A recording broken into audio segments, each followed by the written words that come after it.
दोस्तों नमस्कार, मैं विनोद कार्तिक नित्य क्लासेस पर आप सभी लोगों का हार्दिक स्वागत करता हूं। दोस्तों मैं यहां एक और अच्छा सेशन लेकर आया हूं आपके लिए, जो बहुत ही महत्वपूर्ण रहेगा, बहुत ही आने वाले एग्जाम के लिए बहुत ही यूजफुल रहेगा। तो भाई शुरुआत कर देते हैं समय वेस्ट ना करते हुए। पहला क्वेश्चन आप लोगों के स्क्रीन पर आता हुआ ये रहा, बताइए। पहला क्वेश्चन है आपके स्क्रीन पर, बहुत जल्दी से मुझे बताइए और क्या होगा इसका आंसर। पर्यावरण अध्ययन की अपनी कक्षा में समूह क्रियाकलाप का निर्माण करते हुए आप निम्नलिखित विचारों में से किनका ध्यान रखेंगे। क्वेश्चन है, पर्यावरण अध्ययन की अपनी कक्षा में समूह क्रियाकलाप का निर्माण करते हुए, जब आप समूह क्रियाकलाप बना रहे हैं, कोई एक्टिविटी बना रहे हैं समूह में कराने की, तो उसमें चलो ठीक है, बिल्कुल क्लियर है, तो चल रहे हैं ठीक है, तो उसमें आप किसका ध्यान रखेंगे। ऑप्शन ए, बच्चों की रुचियों का ध्यान रखेंगे, पहला पॉइंट। दूसरा पॉइंट है, बच्चों और लड़कियों को समान रूप से रुचिकर लगे। तीसरा पॉइंट है, इसमें मूल्यवान सामग्री लगी हो या सभी धार्मिक और सांस्कृतिक पृष्ठभूमि के बच्चों को रुचिकर लगे। तो देखते हैं इसका राइट आंसर आप क्या दे रहे हैं जल्दी से। इसका पहले का बी, क्या बात है, बड़ी स्पीड के साथ में आंसर बी आपका आ चुका है, बहुत बढ़िया। यहां इस क्वेश्चन के आंसर की बात करते हैं तो पर्यावरण अध्ययन की कक्षा में समूह क्रियाकलाप का निर्माण करते हुए सबसे महत्वपूर्ण होता है कि जो बच्चों की रुचि होती है, चाहे वो किसी भी धर्म से हो, चाहे किसी जाति से हो, चाहे कहीं से बिलोंग करता हो, वो चाहे लड़का हो लड़की हो, हर किसी को महत्वपूर्ण लगना चाहिए। और यहाँ बात करते हैं बच्चों की रुचि का ध्यान हो, बिल्कुल सही बात है। लड़के लड़कियों का समान रूप से ध्यान हो, बिल्कुल सही बात है। इसमें मूल्यवान सामग्री, ये कोई महत्वपूर्ण मायने नहीं रखता। सभी धार्मिक और संस्कृत पृष्ठभूमि के बच्चे, बिल्कुल सही बात है, चाहे वो किसी से भी, यानी कि ए बी और डी, ए बी डी है आपके ऑप्शन नंबर किसमें, दो में। ऑप्शन नंबर दो में बिल्कुल, यानी कि ऑप्शन नंबर दो बिल्कुल सही है, ऑप्शन नंबर दो बिल्कुल सही। इसके बाद नेक्स्ट क्वेश्चन आपके इसमें, जी बिल्कुल बताइए जल्दी से, बहुत जल्दी से।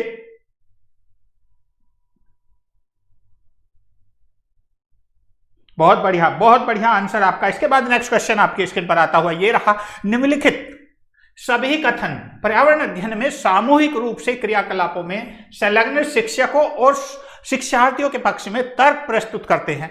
केवल एक कथन को छोड़कर वह कौन सा कथन है, बताइए। निम्नलिखित कथन, जितने भी कथन दिए गए हैं वो पर्यावरण अध्ययन के सामूहिक रूप से, पर्यावरण अध्ययन में सामूहिक रूप से जितने भी क्रियाकलाप हैं संलग्न शिक्षकों और शिक्षार्थियों के पक्ष में तर्क प्रस्तुत करते हैं, सिवाय एक के। तो आपको बताना है वो एक कौन सा है, बताइए जल्दी से, बहुत जल्दी से, बहुत जल्दी से, बहुत जल्दी से, बहुत ही स्पीड के साथ में इसका आंसर आना चाहिए। बहुत बढ़िया, जल्दी से बिल्कुल बने रहेंगे हमारे साथ और जुड़े रहेंगे और देखते हैं इसका आंसर क्या होगा। बच्चे परस्पर सामंजस्य और सहयोग करना सीखते हैं, बिल्कुल ये बात तो शायद मुझे सही लग रही है, चलो देखते हैं इसको। बच्चे दूसरे बच्चों से बात और बहस करने से अधिक सीखते हैं, ये बात भी कुछ कुछ सही लग रही है।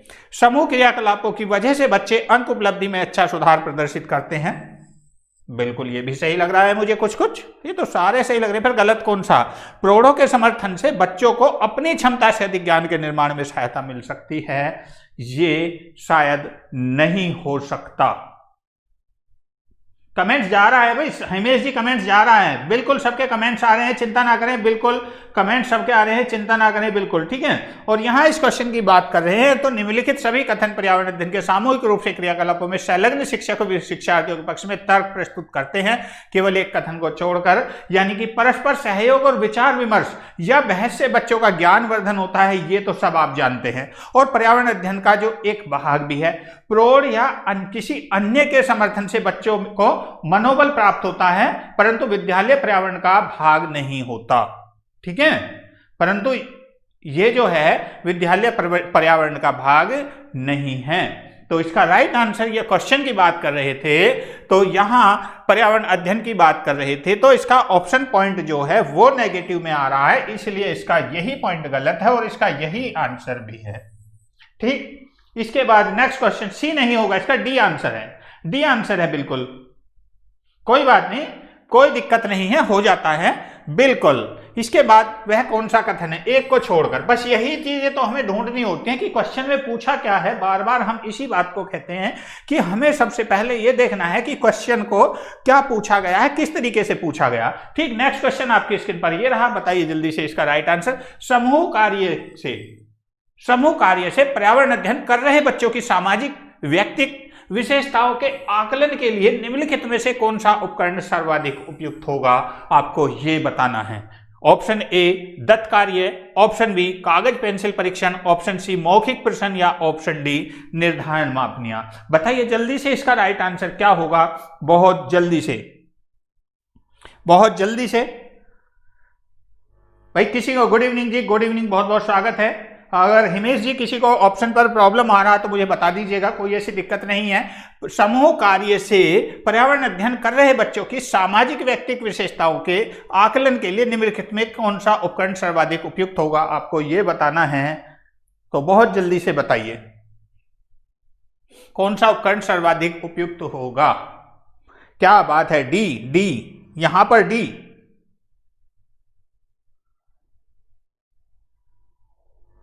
चलो बिल्कुल बताइए जल्दी से इसका राइट आंसर क्या होगा, बहुत ही जल्दी से बताइए। यहां बहुत ही जल्दी से आपका आंसर आना चाहिए, बहुत ही जल्दी। क्वेश्चन को समझना है, क्वेश्चन को समझना है। अगर डी आंसर दे रहे हैं तो क्वेश्चन को समझ लीजिए एक बार, क्वेश्चन को समझ लीजिए। क्वेश्चन में पूछा क्या है एक बार समझ लीजिए। मैं पीछे हूं, बिल्कुल मैं पीछे हूं, क्वेश्चन को समझ लीजिए। समूह कार्य से पर्यावरण अध्ययन कर रहे, समूह कार्य से यानी कि बच्चे ग्रुप में बैठे हैं और पर्यावरण का अध्ययन कर रहे हैं, ठीक। और सामाजिक व्यक्तिगत विशेषताओं के आकलन के लिए निम्नलिखित में कौन सा उपकरण, जो सामाजिक व्यक्तिगत विशेषताओं के आकलन के लिए निम्न में से कौन सा उपकरण सर्वाधिक उपयुक्त होगा, बताइए जल्दी से। कंफ्यूज हैं भी, बहुत ही जल्दी से कंफ्यूज हैं भी, जल्दी से देखते हैं क्या आंसर आ रहा है आपका। बहुत बढ़िया, मौखिक होना चाहिए। चलो सत्यम जी कह रहे हैं मौखिक होना चाहिए, बिल्कुल सही बात है। मौखिक प्रश्नों से बच्चों की सामाजिक और व्यक्तिगत विशेषताओं का आकलन किया जा सकता है। मौखिक प्रश्नों से बच्चों की सामाजिक और व्यक्तिगत विशेषताओं का आकलन किया जा सकता है, जबकि अन्य से लिखने की क्षमता का आकलन हो सकता है। इससे भी लिखने की क्षमता का आकलन, इससे भी और इससे भी, इनसे उसकी लिखने की क्षमता का आकलन होता है। जबकि मौखिक की अगर बात करते हैं तो मौखिक से जो सामाजिक व्यक्तिगत विशेषताएं होती हैं उनका आकलन किया जा सकता है। इसलिए इसका राइट आंसर सी जो है वो बिल्कुल सही होगा। इसके बाद नेक्स्ट डी नहीं होगा, डी नहीं होगा, मार खा गया इंडिया हिमेश जी यहां पर। इसके बाद 100% डी नहीं होगा, डी ही होगा। संजय जी डी कैसे होगा ये बताइए। निर्धारण मापनी क्या है, मैं बता रहा हूं जो मौखिक प्रश्न हैं उससे बच्चों की जो सामाजिक व्यक्तिगत विशेषताएं होती हैं उनका आकलन किया जा सकता है। मौखिक प्रश्न पूछ के जब यहां क्वेश्चन को पढ़े, एक बार क्वेश्चन को पढ़ लीजिए, उसके बाद बताइए, बिल्कुल बताइए, बिल्कुल चिंता ना करें। समूह कार्य से पर्यावरण अध्ययन कर रहे बच्चों की सामाजिक व्यक्तिगत विशेषताओं के आकलन के लिए निम्नलिखित में से कौन सा उपकरण सर्वाधिक उपयुक्त होगा। क्वेश्चन को समझें। सर 2016 में डी लिया था, भाई 2016 को छोड़ दीजिए, जब डी ले लिया तो इस बार भी डी लिया जाएगा। इस बात को बिल्कुल माइंड से निकाल दीजिए। रट्टा नहीं लगाना है कि उसमें क्या माना गया था। ये हो सकता है उस बार मैंने अभी एक वीडियो अपलोड की है, शायद आपने देखी या नहीं देखी है, कि आयोग के द्वारा जब किसी प्रश्नों को गलत कर दिया जाता है तो उन्हें उस साल मार्किंग देनी पड़ती है। उस साल मार्किंग देते हैं, लेकिन आगे के लिए उसके आधार पर मार्किंग हो ये जरूरी नहीं है, ठीक है। बिल्कुल हाँ, मैं आपकी बात मानता हूं बिल्कुल भी कि सी ने माना था, बिल्कुल मान रहा हूं आपकी बात को, लेकिन जरूरी नहीं है एक बार गलती होने के बाद उसका आंसर दिया जाए, समझ गए। तो बिल्कुल मैं जो बता रहा हूं उस चीज का ध्यान रखें थोड़ा सा। जो मौखिक प्रश्न होते हैं खुद आइडिया लगाइए, आप खुद सोचिए। समूह कार्य करेगा जब बच्चा और पर्यावरण अध्ययन कर रहा, तो बच्चों की सामाजिक और व्यक्तिगत विशेषताएं जो होती हैं उसका आकलन, यानी कि जो भी सामाजिक व्यक्तिगत विशेषताएं होती है, जब हम उससे प्रश्न पूछते हैं, मौखिक बातें करेंगे, तब वो ज्यादा सीखेगा, समझेगा, ठीक है, तब वो ज्यादा सीखता है। और बात करते हैं दत्त कार्य, रिटन वाला जो लिखित कार्य होगा, ठीक, लिखने की क्षमता का विकास होगा। इससे हो चाहे ये हो चाहे ये हो, ये सब लिखने की क्षमता का विकास करते हैं। लेकिन यहां पर नॉर्मल पूछा जा रहा है तो उसमें मौखिक आएगा, ठीक है। नेक्स्ट क्वेश्चन आपकी स्क्रीन पर ये रहा, बिल्कुल हाँ जी अंजलि जी, क्लास स्टार्ट हो गई। नेक्स्ट क्वेश्चन आपकी स्क्रीन पर ये रहा, नीचे पौधों के बारे में बच्चों के कुछ सहज अनुभूत विचार दिए गए हैं। भाई एक चीज और मैं बता देता हूं, अभी क्लास का शेड्यूल शायद मैंने मॉर्निंग का लगाया है, मॉर्निंग में सुबह 8 बजे वो प्ले होगी, अभी नहीं होगी। तो उसका जो उसमें क्या है मैं आपको बताऊं कि आयोग कई बार ऐसा होता है जब गलत प्रश्न हो जाते हैं, कुछ के एक के दो ऑप्शन सही, भाई ये ऑप्शन भी सही है, ये ऑप्शन भी सही है और ये दो गलत दे दिए हैं, इस तरीके से भी आ जाते हैं। तो उस पर क्या करता है आयोग अपनी जान बचाने के लिए उस पर एक मार्किंग कर देता। मार्किंग किस किस रूल के आधार पर की जाती है वो मैंने उसी का वीडियो एक बनाकर डाला है। उसमें चाहे आपका सीटेट का हो, चाहे आपका यूपीएससी हो, चाहे ए टू जेड कोई भी यूपीएससी कुछ भी एग्जाम हो, प्रत्येक एग्जाम में ये कंडीशन आती ही है, ठीक है। तो उस पर किस तरीके से वो अपनी जान बचाता है, किस तरीके से वो नंबर आपको देता है, वो सारा का सारा मैंने उसमें वहां पर बताया है, उसको देखिएगा जरूर, ठीक है। कोई बात नहीं ममता जी, बिल्कुल सही होंगे। नीचे पौधों के बारे में बच्चों के कुछ सहज अनुभूत विचार दिए गए हैं, इनमें से कौन सा विचार वैज्ञानिक दृष्टि से ठीक है? आपको यह बताना, कुछ सब्जियां फल होती हैं, बीज किसी पौधे का हिस्सा नहीं है, ठीक है।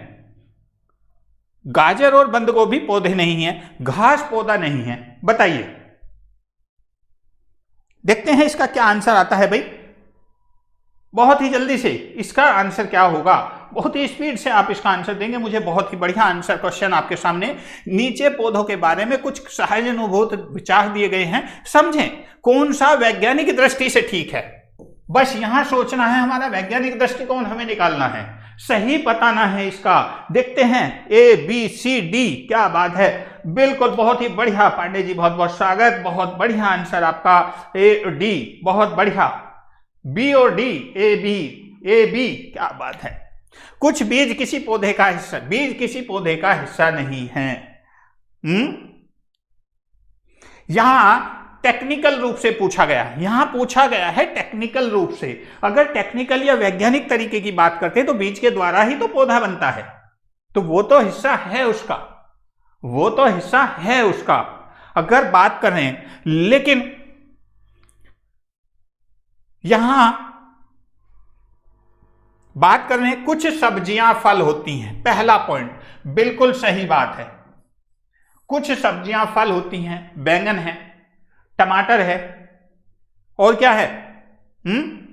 और क्या चीज है भाई बताइए। फल वाली सब्जी कौन कौन सी, कौन सा फल खाया जाता है, बिल्कुल बताइए। Option A is right answer. ज्यादातर सब्जियां जो है पौधे के फूल से बनती हैं, ज्यादातर सब्जियां, जो सब्जियां पौधे के फूल के द्वारा बनती हैं वो फल कहलाती हैं, ठीक है, वो फल के रूप में होती हैं। ऑप्शन नंबर ए वो बिल्कुल सही होगा। बीज किसी पौधे का हिस्सा नहीं है, ये गलत बात है। गाजर और बंद गोभी पौधे नहीं है, ये भी गलत बात है, ये भी पौधे का। घास पौधा नहीं है, ये भी पौधा है, सभी पौधे हैं, बिल्कुल सही बात। ज्यादातर कोई भी ले सकते हैं, बिल्कुल, कटहल ले, पपीता ले, कुछ भी ले लीजिए, जो खाने वाली चीजें हैं, जो जिनकी हम सब्जियां बनाकर खाते हैं। कुछ फल ऐसे होते हैं, कुछ सब्जियां ऐसी होती हैं जो फल के रूप में हमें मिलती हैं, जिनको हम बनाकर खाते हैं। इसका राइट आंसर ए बिल्कुल सही होगा। इसके बाद नेक्स्ट क्वेश्चन आपकी स्क्रीन पर ये रहा, बताइए बहुत जल्दी से। कक्षा 4 की एक शिक्षिका ने अपने विद्यार्थियों से कहा, कुछ वयोवृद्ध लोगों से यह पूछे कि जब वे जवान थे तो क्या उन्हें कुछ ऐसे पौधे देखते थे या देखे थे जो आजकल दिखाई नहीं पड़ते। अब उपरोक्त प्रश्न के पूछे जाने पर निम्नलिखित में से कौन से कौशल का आकलन की संभावना नहीं है, यह बताना है आपको। बताइए जल्दी से। 65 का डी, क्या बात है, बड़ी स्पीड के साथ में हिमेश जी का आंसर आ गया है, बहुत बढ़िया, बहुत बढ़िया, बहुत बढ़िया इसका आंसर, बिल्कुल बहुत बढ़िया। संजय जी बहुत ही अच्छा आंसर आप देख रहे हैं, बहुत बढ़िया। अच्छा, ममता जी कह रही है कि सर मेरा कमेंट्स देखें। ममता जी कहां पर है आपका कमेंट्स, बिल्कुल देखता हूं मैं, और बहुत ही ज़्यादा लेट जा रहा है ममता जी। सर आप मेरा कमेंट्स नहीं देखे हैं, इसलिए मैं रॉन्ग आंसर कर रही हूँ। क्या बात है ममता जी, अब मैंने कमेंट्स देख लिया है, अब सारे आंसर सही होंगे आपके, जल्दी से बताइए। चलो ठीक है, बहुत ही जल्दी से यहाँ इस क्वेश्चन का आंसर आप करते हैं, बहुत जल्दी से बढ़ते हैं आगे। बताइए जल्दी से क्या होगा, बहुत स्पीड के साथ में आपके आंसर आने चाहिए।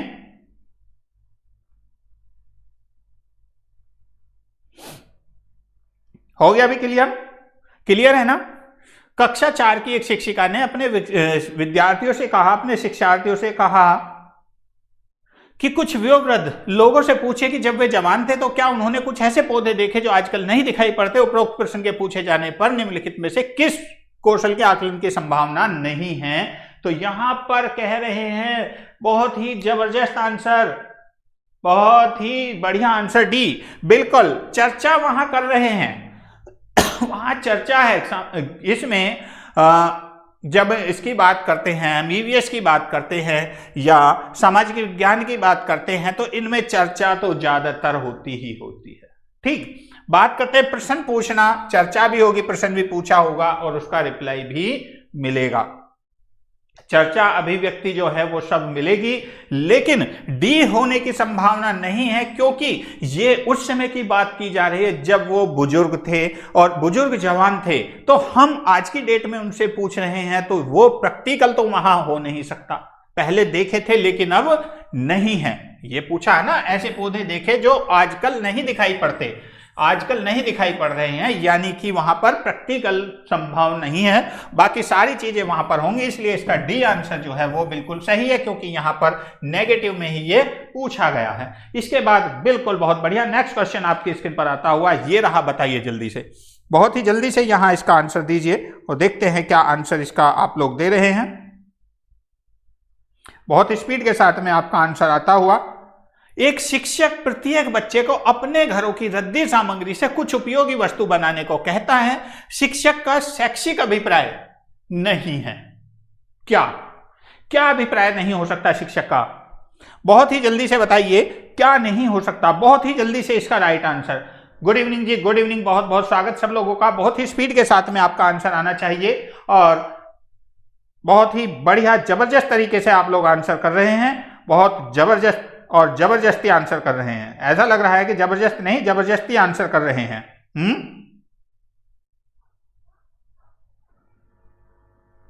चलो बहुत बढ़िया, बहुत ही बढ़िया यहां पर आप लोगों के आंसर आते हो। बहुत जल्दी से इसका आंसर दीजिए भाई। बहुत कूड़े से बनी श्रेष्ठ वस्तुओं को प्रदर्शनी आयोजित करना, कक्षा के श्रेष्ठ विद्यार्थी के बारे में निर्णय करना, बच्चों में सृजनशीलता का विकास करना या बच्चों को पुनः चक्रण, पुनः प्रयोग, रूपांतरण को समझने देना। तो बताइए क्या होगा? आदित्य जी कह रहे हैं कॉल मी। क्या बात है आदित्य जी, बिल्कुल पहचान लिया है आपको, बिल्कुल जल्दी से। और यहां जल्दी से बताइए खुशी जी, आदित्य जी, हिमेश जी, बी बी बी। क्या बात है, बी का रट्टा लग गया है। देखते हैं क्या होगा बी, लेकिन मुझे तो इसका डी लग रहा है, पुनः चक्रण पुनः प्रयोग। क्यों जी, मुझे तो इसका डी लग रहा है, आप कैसे बी कह रहे हैं? मुझे तो पुनः प्रयोग पुनः चक्रण वाला आप ऑप्शन लग रहा है भाई। बट देखते हैं आप क्या आंसर देते हैं। अभी मुझे कोई भी पता नहीं है इसके आंसर का। बहुत ही जल्दी से इसका आंसर आप लोग दीजिए। एक शिक्षक प्रत्येक बच्चे को अपने घरों की रद्दी सामग्री से कुछ उपयोगी वस्तु बनाने को कहता है। शिक्षक का शैक्षिक अभिप्राय नहीं है। तो कूड़े से बनी श्रेष्ठ वस्तुओं को प्रदर्शनी आयोजित करना बिल्कुल सही बात है। कक्षा के श्रेष्ठ विद्यार्थी के बारे में निर्णय लेना यह नहीं हो सकता। बच्चों में सृजनशीलता का विकास ये भी है। बिल्कुल, जब रद्दी चीजों से कुछ चीज बनाने की कोशिश करेंगे तो बिल्कुल बहुत ही बढ़िया और बहुत ही उम्दा जवाब यहां पर होगा। बच्चों को पुनः चक्रण, पुनः प्रयोग, रूपांतरण को समझने देना, तो ये भी यहां पर नहीं होगा।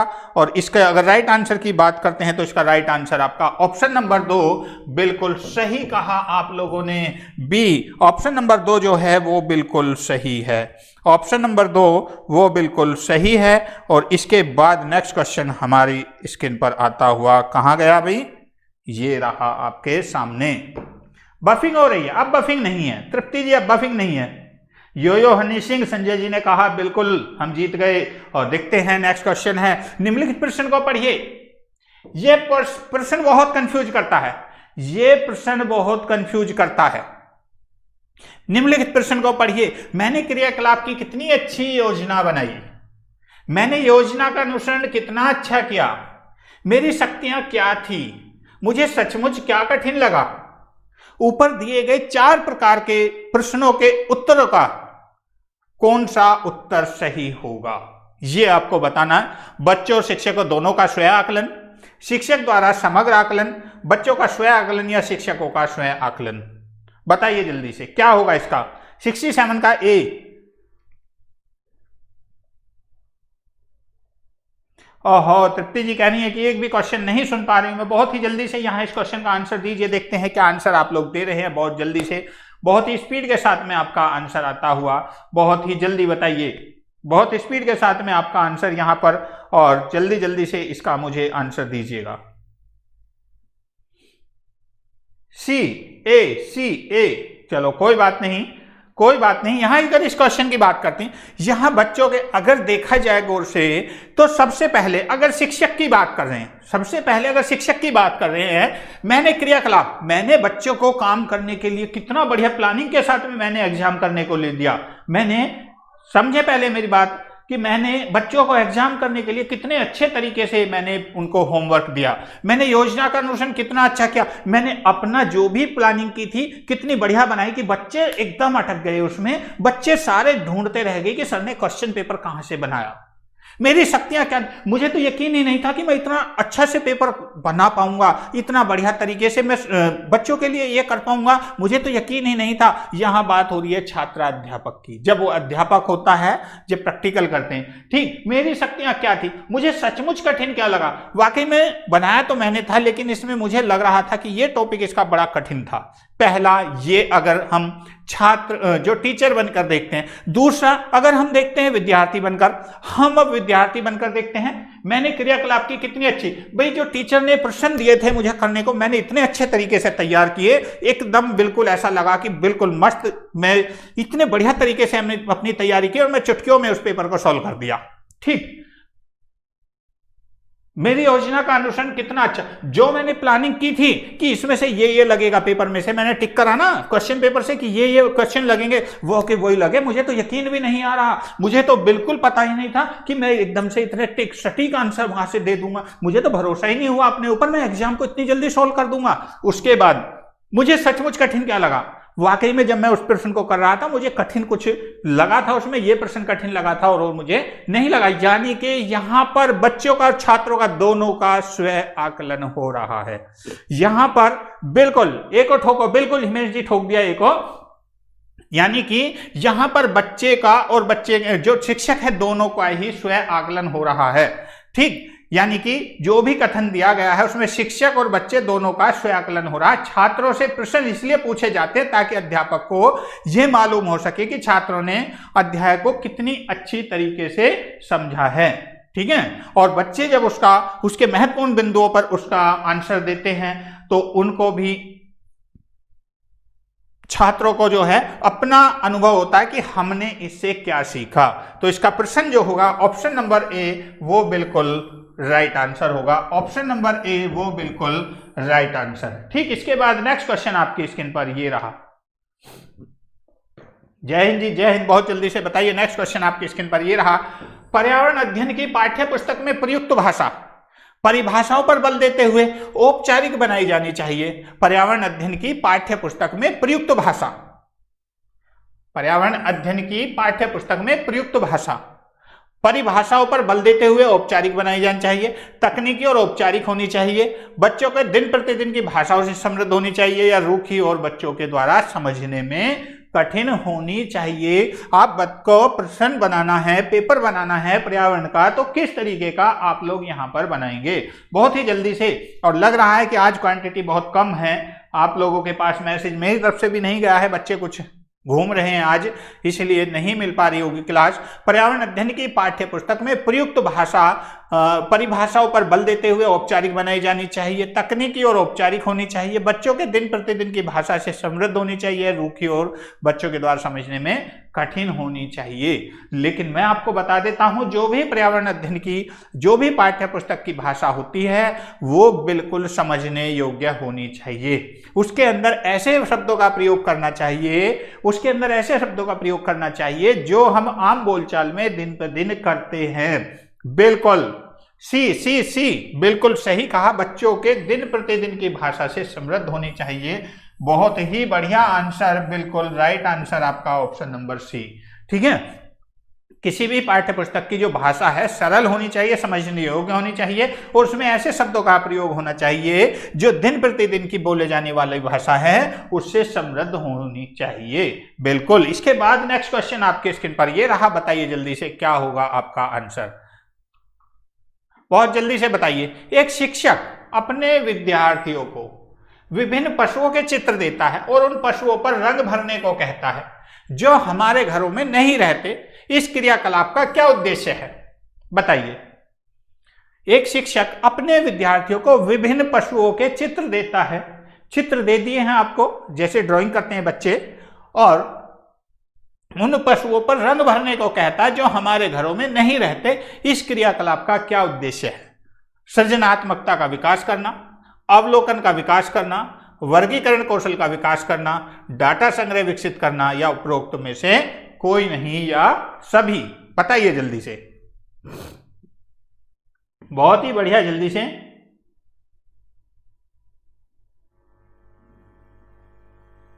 बहुत जल्दी से इसका आंसर बताइए।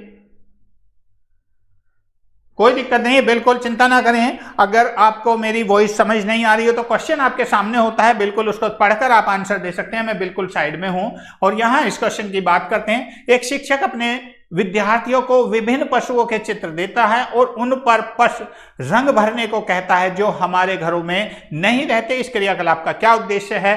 तो बात करते हैं। तो सबसे पहले सृजनात्मकता का विकास करना, बिल्कुल सही बात है।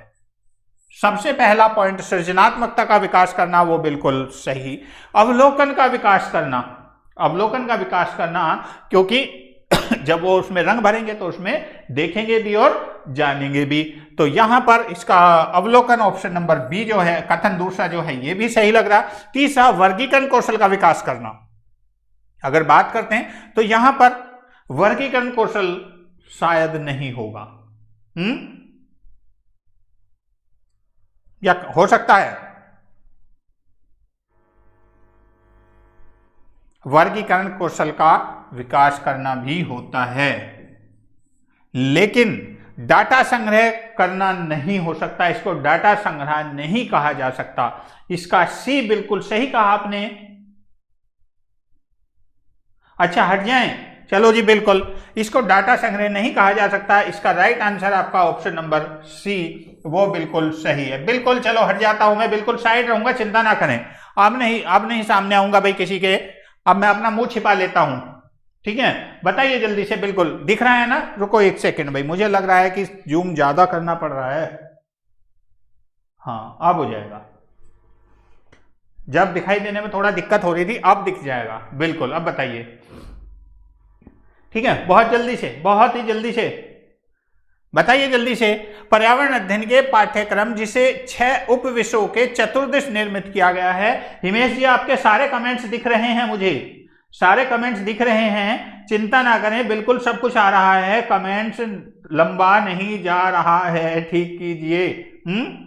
सब कुछ आ रहा है, आपका एक एक वर्ड लिखा हुआ मुझे दिखाई दे रहा है, तो बिल्कुल ऐसा ना सोचें। तो जल्दी से यहां इस क्वेश्चन की बात करते हैं। पर्यावरण अध्ययन के पाठ्यक्रम जिसे 6 उपविषयों के चतुर्दश निर्मित किया गया है, में पौधे और पशु को जानबूझकर परिवार और मित्र उपविषय के अंतर्गत सम्मिलित किया गया है। इसके लिए निम्नलिखित में से एक कारण को छोड़कर शेष सभी कारण हो सकते हैं, वह कारण कौन सा है? आपको यह बताना है। बताइए जल्दी से, बहुत जल्दी से बताइए, बहुत ही जल्दी से। आयुषी जी देखो क्या कला ले रही हैं, बिल्कुल बेड पर कला ले रही हैं, ऐसे गोल गोल गोल गोल, पढ़ते पढ़ते बिल्कुल कला खा रही हैं, जैसे बचपन में करते थे हम। जल्दी से बताइए इसका राइट आंसर क्या होगा।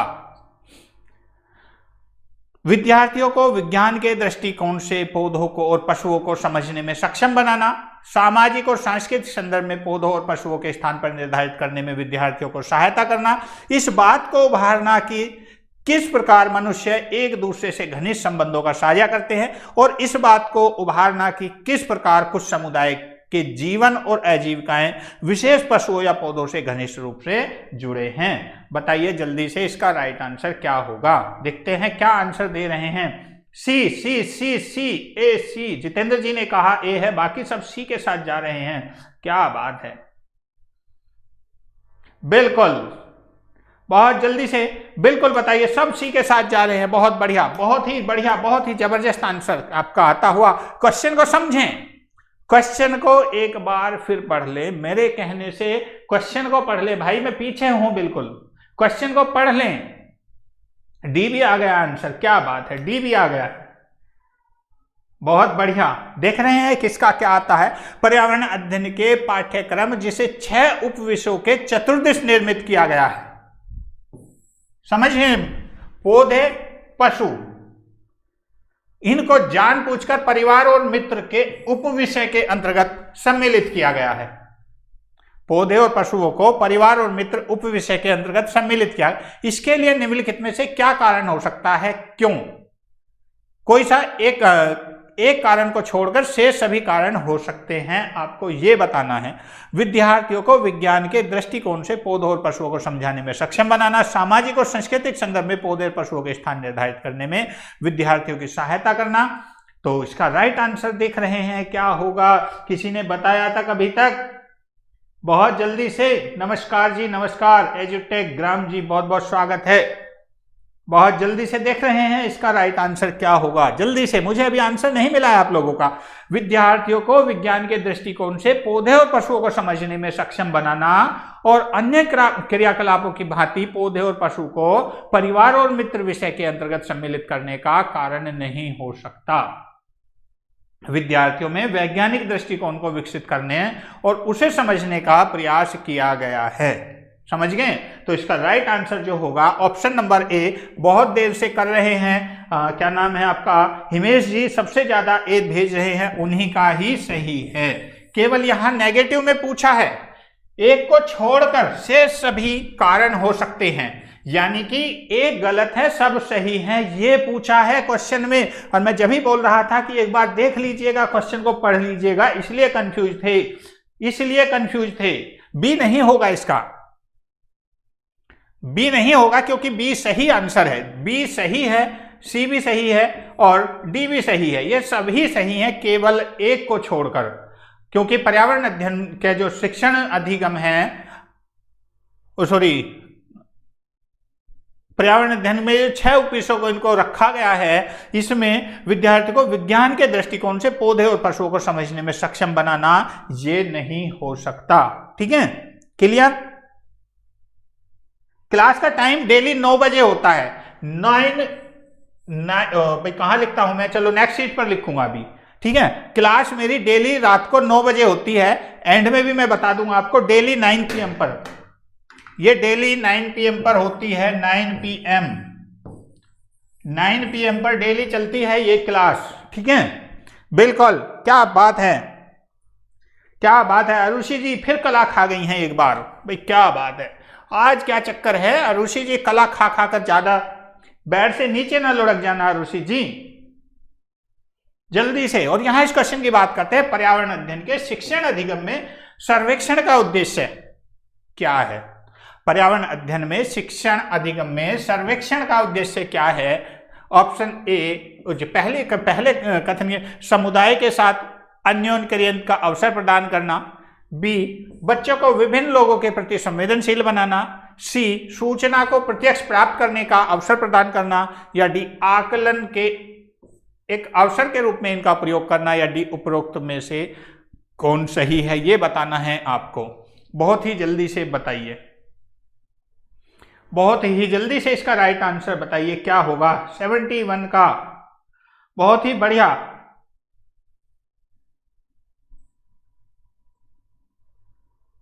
अच्छा आयुषी जी कह रही है सर कमेंट्स देखो, अंजलि जी का आप भी, ओहो भाई जरूर देखना पड़ेगा फिर तो। अंजलि जी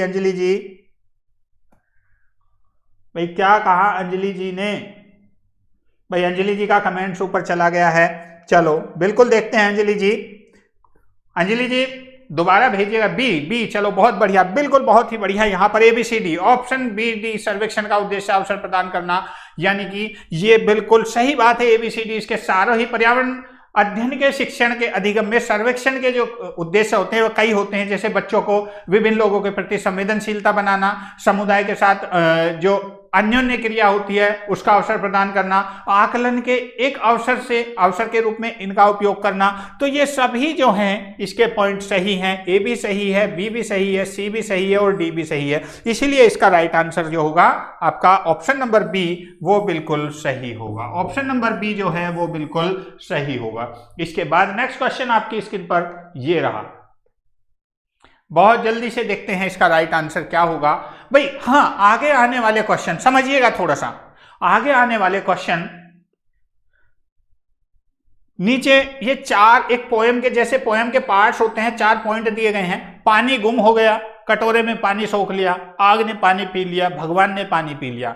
यानी कि ये पॉइंट दिए हैं जैसे एक पोएम पोएट्री होती है ना, उसके आधार पर। तो 72 से 74 तक आगे जो प्रश्न आने वाले हैं इस पैराग्राफ के आधार पर होंगे। शिक्षक द्वारा एक कटोरे में पानी उबालें और उसका वाष्पीकरण हो जाने के प्रयोग को देखने के बाद, शिक्षक ने एक कटोरा लिया, उसमें पानी को उबाला और उसमें उसका वाष्पीकरण होकर पानी उड़ गया। ठीक है, उसका गुड इवनिंग जी, गुड इवनिंग, बहुत बहुत स्वागत है। जब वो पानी उड़ गया है तो उसको देखने के बाद जो बच्चे थे कक्षा 7 और 8 के, जो 7-8 साल के बच्चे थे, 7-8 वर्ष के नहीं, 7-8 साल के जो बच्चे थे, उनके द्वारा कुछ उत्तर सामने आए निकलकर, जैसे पानी गुम हो गया, कटोरे ने पानी सोख लिया, आग ने पानी पी लिया या भगवान ने पानी पी लिया। बच्चे को जैसी समझ होती है उसी प्रकार से आंसर देता है। अब इसके आधार पर आगे आने वाले प्रश्न का आपको आंसर देना है। पहला प्रश्न आपके सामने ये रहा, बताइए ये उत्तर बच्चे और उनके विचारों में क्या बताते हैं? बताइए, जल्दी से बताइए इसका क्या होगा। ये उत्तर बच्चों और उनके विचारों के बारे में क्या बताते हैं? वाष्पीकरण के बारे में बच्चों को विकल्पी विचार है, बच्चों के उत्तर तर्कसंगत नहीं है, बच्चों की सोच गलत है, बच्चे अच्छा अवलोकन नहीं कर पाते हैं। बताइए जल्दी से। गुड इवनिंग जी, गुड इवनिंग, बहुत बहुत स्वागत है आपका, बहुत बहुत धन्यवाद, आप पधारे क्लास में। बहुत ही जल्दी से यहां इस क्वेश्चन की बात करते हैं। तो ये लास्ट वाला जो क्वेश्चन है ये बच्चों के आंसर थे। जब कटोरे से पानी उड़ गया तो उड़ने के बाद बच्चों ने कहा कि पानी गुम हो गया, किसी ने कहा कटोरे ने पानी सोख लिया, किसी बच्चे ने कहा आग ने पानी पी लिया, किसी बच्चे ने कहा भगवान ने पानी पी लिया। तो अब उस आधार पर यह प्रश्न है कि ये उत्तर बच्चों ने जो दिए थे उनके विचारों के बारे में क्या बताते हैं, आप इसके बारे में क्या सोचते हैं? तो इसमें कौन सा पॉइंट सही होगा? क्या बात है भाई, बहुत एक्सपर्ट हो गए हैं सब। ओहो, अब जाकर क्लास चली है, चलो कोई बात नहीं, बिल्कुल। गुड इवनिंग जी, गुड इवनिंग, बहुत बहुत स्वागत है सब लोगों का, बहुत बहुत धन्यवाद। और यहां इसकी बात करें तो बिल्कुल सही कहा, बच्चों के उत्तर तर्क संगत नहीं है, ये कोई लॉजिक नहीं होगा, क्योंकि बच्चे छोटे हैं, 7-8 साल के हैं, उनका कुछ भी हो सकता है। यहां जो बात कर रहे हैं बच्चे कि पानी गुम हो गया या कुछ भी है, पानी गुम हो गया, भगवान ने पानी पी लिया, यानी कि सबसे मेन मकसद है वहां पानी जब समाप्त हो गया है। पानी समाप्त कब होता है? जब वाष्पीकरण की प्रक्रिया होती है। और जब वाष्पीकरण की प्रक्रिया है, यानी कि बच्चे जो हैं वाष्पीकरण के बारे में उत्तर दे रहे हैं, लेकिन क्लियर नहीं है कि किस तरीके से। रूबी निगम जी, बहुत बहुत स्वागत है। तो किस तरीके से वो अपने यहां उत्तर दे रहे हैं। तो वाष्पीकरण के बारे में बच्चों के विकल्पी विचार हैं, यानी कि बता वही रहे हैं लेकिन उसको विकल्प के रूप में बता रहे हैं, डायरेक्ट ये नहीं बता रहे हैं कि क्या है उसमें या नहीं है, ठीक है, या कैसे वाष्पीकरण होता है। लेकिन जो बताने का तरीका है, जैसे वाष्पीकरण में क्या होता है? पानी गुम होता है, नीचे से उड़ता है भाप के रूप में, बिल्कुल ये बोला। कटोरे ने पानी सोख लिया, क्योंकि उसमें पानी नहीं था तो भी पानी उड़ गया, ये भी वही विचार है। आग ने पानी पी लिया, बिल्कुल ये भी वही विचार है, क्योंकि पानी खत्म था। और भगवान ने पानी पी लिया, ये भी वही था कि उसमें पानी नहीं बचा था। तो ये जो बच्चे बात कर रहे हैं वाष्पीकरण के बारे में बच्चों के विकल्पी विचार हैं, ऑप्शन नंबर ए वो बिल्कुल सही है। ठीक, इसके बाद नेक्स्ट क्वेश्चन आपके स्क्रीन पर आता हुआ ये रहा, बताइए शिक्षक को इन उत्तरों का सामना किस प्रकार करना चाहिए? अब ये आपको बताना है, जब शिक्षक है आपके सामने, जिस प्रकार के विचार आए हैं, बच्चों ने ऐसे ऐसे जवाब दिए हैं, तो अब मुझे ये बताइए कि शिक्षक को इन उत्तरों का सामना किस प्रकार करना चाहिए, आपको ये बताना है। चलो बहुत बढ़िया, जल्दी से बताइए।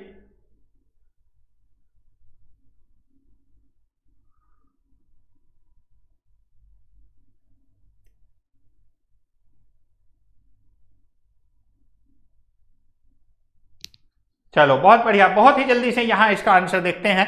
शिक्षक को इन उत्तरों का सामना किस प्रकार करना चाहिए, आपको यह बताना, बच्चों को बता दे कि वे गलत हैं, जल चक्र का एक मानक चार्ट प्रदर्शित करें, वाष्पीकरण की परिभाषा दें और बच्चों को उसे याद करने के लिए कहें, उनके विचार पुनः पहुंचने के लिए एक चर्चा प्रारंभ करें। बताइए जल्दी से, बहुत जल्दी से बताइए, बहुत ही जल्दी से देखते हैं क्या आंसर आता है इसका। 73 का डी। क्या बात है भाई, सब लोग गुड इवनिंग जी, गुड इवनिंग, बहुत बहुत धन्यवाद। सब लोग बड़े एक्सपर्ट हो रहे हैं यहाँ, तो बड़े आंसर को दौड़ दौड़ कर दे रहे हैं। बच्चों को बता दें कि वो गलत है, बिल्कुल ऐसा नहीं करना है। जल चक्र का मानक चार्ट अभी नहीं दिखा सकते क्योंकि बच्चे 7-8 साल के हैं, उन्हें डायरेक्ट चार्ट ना दिखा के सबसे पहले उनसे हम चर्चा करें कि बेटा पानी ऐसे नहीं, ऐसे गायब हुआ है और ऐसे गया है पानी, और इस प्रोसेस से पानी गया है और इसको हम ये कहते हैं। ठीक है, तो ये सारी चीजें जब हम उनको दिखाएंगे तो तब वो ज्यादा सीखेंगे। वाष्पीकरण की परिभाषा याद करने के लिए बिल्कुल ये तो हो ही नहीं सकता क्योंकि रट्टा तो लगवाना ही नहीं है, रट्टा तो लगवाना नहीं है, और चार्ट के बारे में वो बच्चे अभी नहीं जानते। जब तक उनसे पहला, उसके बाद का स्टेप होता है, जब बच्चों के गलत उत्तर होते हैं तो उनसे हम चर्चा करते हैं, उनसे हम बातें करते हैं, बातें करने के बाद तब हम उनको जल चक्र का चार्ट दिखा सकते हैं। ठीक है, चलो इसका राइट आंसर आपका, उनके विचारों तक पहुंचने के लिए पुनः चर्चा करना आरंभ करें, ये इसका राइट आंसर ऑप्शन नंबर 4 बिल्कुल सही। इसके बाद नेक्स्ट क्वेश्चन आपके स्क्रीन पर ये रहा, देखते हैं। वाष्पीकरण विषय पर बच्चों की विविध सोच का आकलन करने के लिए निम्नलिखित में से कौन सा एक प्रश्न एक नमूना हो सकता है। जल चक्र के 5 लाभ लिखें। दूसरा, क्या होता यदि जल ही नहीं होता। ये क्या है भाई, क्या होता है यदि जल चक्र के क्रम के सोपानों की सूची बनाएं या जल चक्र का आरेख बनाएं, उसे नामित कीजिए। बताइए इसका राइट आंसर क्या होगा, बहुत जल्दी से बताइए इसका क्या होगा। यहां थोड़ा सा टेस्टी क्वेश्चन आ गया, बी बी बी, क्या बात है।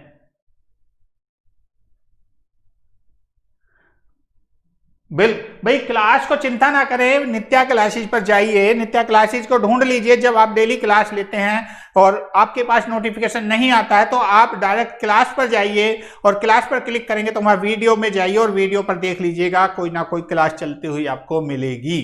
तो ऐसा नहीं है, बिल्कुल टेंशन ना लीजिए। क्या होता है यदि जल चक्र होता ही नहीं, बिल्कुल।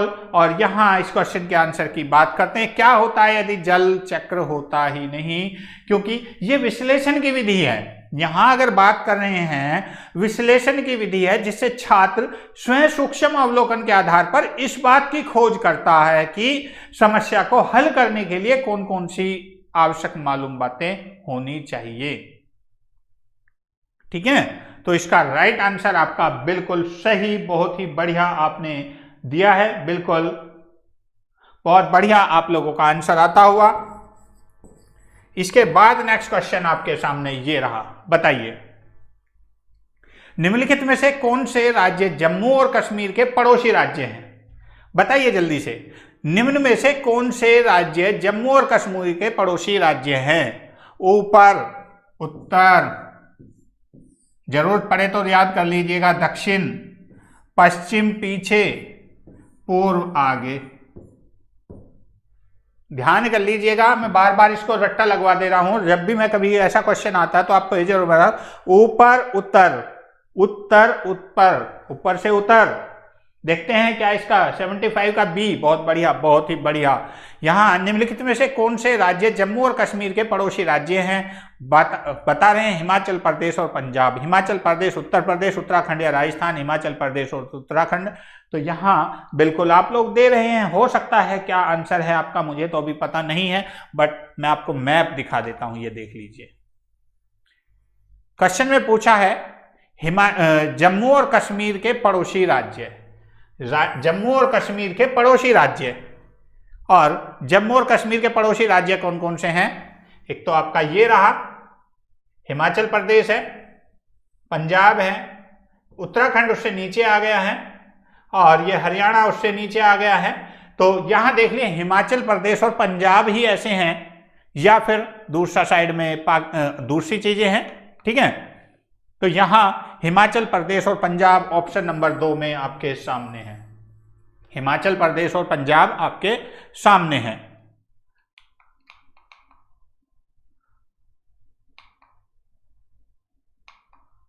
हाँ, ये रहा हिमाचल प्रदेश और पंजाब। और अगर ये पूछ लिया जाए, अगर क्वेश्चन में ये पूछ लिया जाए कि हिमाचल प्रदेश और पंजाब जो है, पंजाब और उत्तराखंड, हिमाचल प्रदेश और पंजाब, हिमाचल प्रदेश और पंजाब जम्मू कश्मीर के सापेक्ष उनकी स्थिति क्या है, उनके सापेक्ष, तो सीधा डायरेक्शन बना दीजिए, सीधा डायरेक्शन बना दीजिए और अपने आप निकाल लीजिए। मैंने बिल्कुल बता दिया है आपको, कोई इसमें इतना ज्यादा मुश्किल नहीं है। यहां से उसकी डायरेक्शन बना दीजिए और किस डायरेक्शन में पढ़ने वाला है तो बिल्कुल उस आधार पर ही आप यहां देख लेंगे। पंजाब इस डायरेक्शन में और आपका हिमाचल इस डायरेक्शन में आएगा। ठीक है, यहां उत्तर हो गया, दक्षिण हो गया, पश्चिम हो गया, पूर्व हो गया, और ये आपकी डायरेक्शन आपको निकल कर आ जाएगी। यहां से अगर इनकी डायरेक्शन भी निकालेंगे उसी पर जाइए और फटाफट खींच दीजिए अगर आपको याद होता है तो। इसका राइट आंसर आपका ऑप्शन नंबर 2 जो है वो बिल्कुल सही। इसके बाद नेक्स्ट क्वेश्चन आपके स्क्रीन पर आता हुआ ये रहा, बताइए जल्दी से, स्पीड के साथ में चलें। प्रत्येक स्थान के नाम के साथ उस क्षेत्र में बनाए जाने वाले सामान्य घरों का सही विकल्प का मिलान कीजिए। बताइए जल्दी से। ये घर हैं मनाली, और मनाली के जो घर हैं कैसे होते हैं, बांस के खंभों पर बने ऊंचे उठे हुए घर।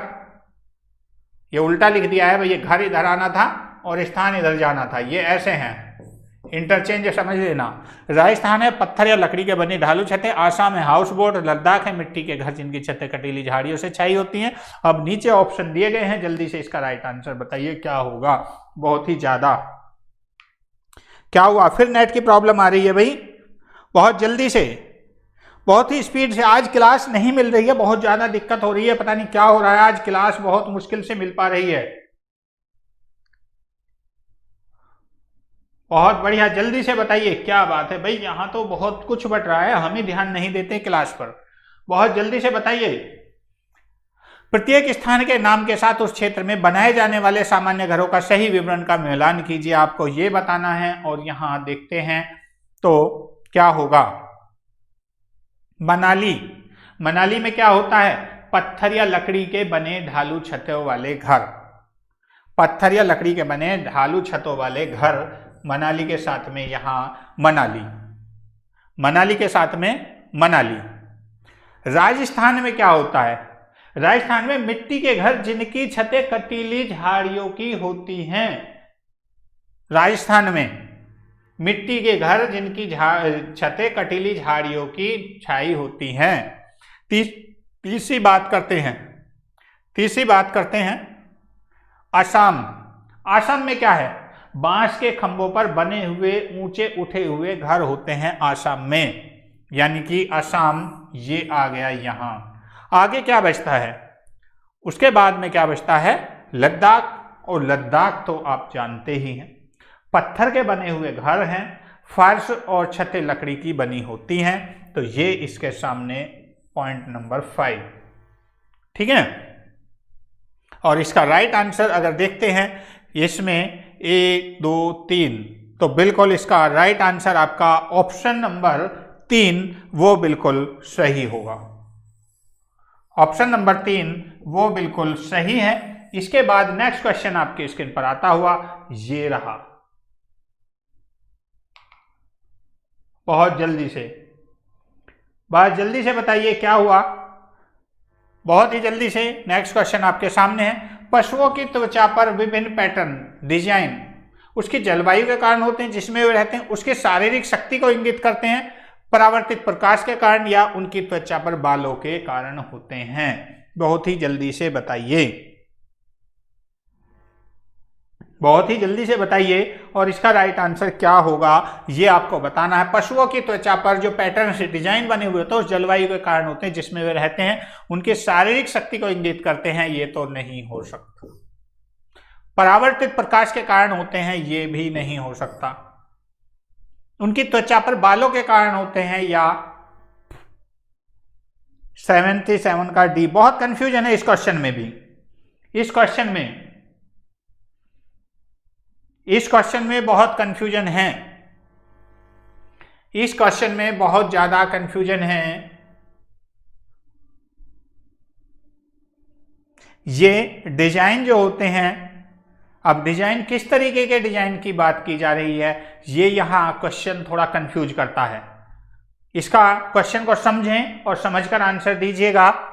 ये जो है, इसके अगर आंसर की बात करते हैं तो ये जो है उनके रहने के लिए जो अनुकूल स्थान होता है उस आधार पर भी होते हैं।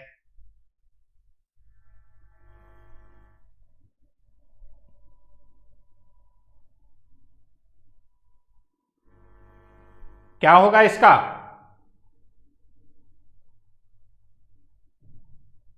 अच्छा, राजकुमार जी कह रहे हैं निशान उनके बालों के कारण होते हैं, उनको मुंडा दिया जाए तो निशान गायब हो जाएंगे। क्या बात है, क्या बात है भाई, बहुत ही बढ़िया। उनकी त्वचा पर बालों के कारण डिजाइन बने होते हैं, 100% राइट है, बिल्कुल सही कहा आपने, उनकी त्वचा पर होते हैं। और नहीं हो सकते, और नहीं हो सकते। हाँ जी, वो देखा है आपने गेंडा? गेंडा देखा? गेंडा, उसकी स्किन पर इस तरीके के निशान होते हैं बने हुए, ये देखा है? जो गेंडा होता है इस तरीके से, एक सींग वाला गेंडा बहुत बार पढ़ा है आपने। ये भाई देखा है नहीं देखा? देख लीजिए, गेंडा जो होता, एक सींग वाला गेंडा, इस पर बाल नहीं होते लेकिन फिर भी उसकी त्वचा ऐसी होती है। क्वेश्चन समझें, मैं क्वेश्चन समझा रहा हूं आपको, समझे पहले क्वेश्चन को। दूसरा, मगरमच्छ देखा है आपने? मगरमच्छ,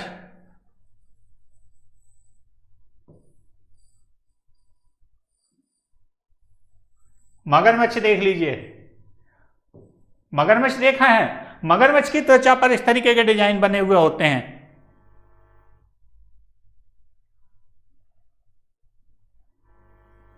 बताइए जल्दी से। अच्छा, रियल में नहीं देखा, बताइए मुझे। मगरमच्छ देखा है? मगरमच्छ इस टाइप का होता है, उसकी त्वचा पर यहां इस तरीके से डिजाइन बने हुए होते हैं। गेंडा होता है, उसकी त्वचा पर इस तरीके के निशान होते हैं। जो पशु होते हैं जो हमारे यहाँ पाए जाते हैं उनकी त्वचा चिकनी होती है। जो पशु होते हैं हमारे यहाँ, भाई क्या बोलते हैं, रैबिट को देख लीजिए, चलो रैबिट को देखते हैं, छोटा सा, सबको पता है रैबिट के नाम से तो बिल्कुल समझ जाएंगे, ठीक है? रैबिट को आप देख लीजिए, रैबिट की त्वचा बिल्कुल बहुत बढ़िया चिकनी, बहुत ही मुलायम चिकनी होती है रैबिट की त्वचा। एक वो होता है, एक जानवर और होता है, वो बोलते हैं उसको, क्या बोलते हैं, चलो छोड़ो, और किसी को छोड़ दीजिए, एक इंसान को ले लीजिए। एक जो घर में जो एसी में रहने वाला इंसान है, कोई भी मनुष्य है जो एसी में रहता है, उसकी त्वचा को देख लीजिए आप। और जो जंगल में जो लोग आदिवासी लोग होते हैं उनकी त्वचा को आप देख लीजिए।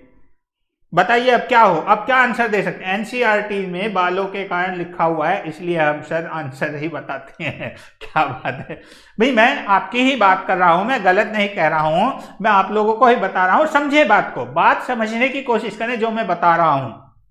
क्वेश्चन को जानबूझकर हमसे गलत कराया जाता है, इसमें क्या होता है, अपना टाइम आएगा। क्या बात है, बहुत दिन बाद दर्शन दिए हैं आपने तो इसमें क्या होता है कि हमें जानबूझकर ऐसे प्रश्नों के बीच में उलझाया जाता है कि जो ऐसे नहीं होते हैं। और बात करते हैं अगर एनसीईआरटी की बुक की, अगर बात करते हैं एनसीईआरटी की बुक की, अगर बात करते हैं यूपी टेट की बात करते हैं, तो यूपी टेट में इसको माना गया है, यूपी टेट में माना गया है इसको पशुओं की उस जलवायु के कारण, यूपी टेट जो मान रहा। और अगर सी टेट की बात करें तो सी टेट इसको मान रहा उनकी त्वचा पर बालों के कारण जो उनकी बुक में प्रिंट है, जो एनसीईआरटी की बुक में प्रिंट है वो ऑप्शन 4 को मान रहा है। और जो आपका यूपी टेट की अगर बात करते हैं या किसी दूसरे टेट की, तो जलवायु के कारण भी माना जा रहा है आंसर। तो इसके दोनों ही ऑप्शन माने जाते हैं। मैंने सिर्फ आपको इसलिए बताया कि दोनों देख लीजिए, दरियाई घोड़ा है, उसकी त्वचा कैसी होती है, मगरमच्छ है,